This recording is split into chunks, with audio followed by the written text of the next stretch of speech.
ভাই তুমি কি জানো, ফ্রি ফায়ার গেম খেলতে খেলতে আমরা আমাদের জীবন থেকে কি হারিয়ে ফেলতেছি। যে সময়গুলোকে কাজে লাগিয়ে আমরা নতুন নতুন কিছু শিখতে পারতাম, পরিবারকে সময় দিতে পারতাম, নিজের স্বপ্ন গড়তে পারতাম, সেই মূল্যবান সময়গুলো আমরা মোবাইলের মধ্যে একটা হারাম ইলুমিনাতি ফ্রি ফায়ার গেমের পিছনে নষ্ট করে ফেলতেছি।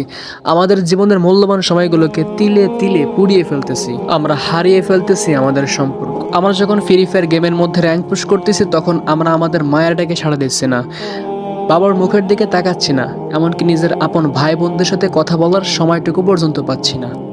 আর সব থেকে বড় ক্ষতি কি হচ্ছে জানো? টাকা। ডায়মন্ড কেনার জন্য, স্কিন কেনার জন্য আমরা পকেটে শেষ টাকাটুকু পর্যন্ত একটা অনর্থক হারাম গেমের পিছনে নষ্ট করে ফেলতেছি। ভাই, ফ্রি ফায়ার গেম খেলতে খেলতে তুমি তোমার নিজের স্বপ্নকে পুড়িয়ে ফেলো না। আজ যদি এই মূল্যবান সময়টা পড়াশোনায়, কাজে শেখায় বা নিজের ট্যালেন্ট গড়ায় কাজে লাগাও, তাহলে তুমি শুধুমাত্র গেমে নয়, নিজের জীবনের যুদ্ধেও জয়ী হতে পারবা। তাই আমার কলেজের ভাইরা, আজ থেকেই জেগে ওঠো। তোমার মধ্যে লুকিয়ে থাকা গুপ্ত প্রতিভা আজ থেকেই তুমি জাগিয়ে তোলো। নিজেকে ভালোবাসো, নিজের পরিবারকে ভালোবাসো, নিজের স্বপ্নকে ধরা দাও।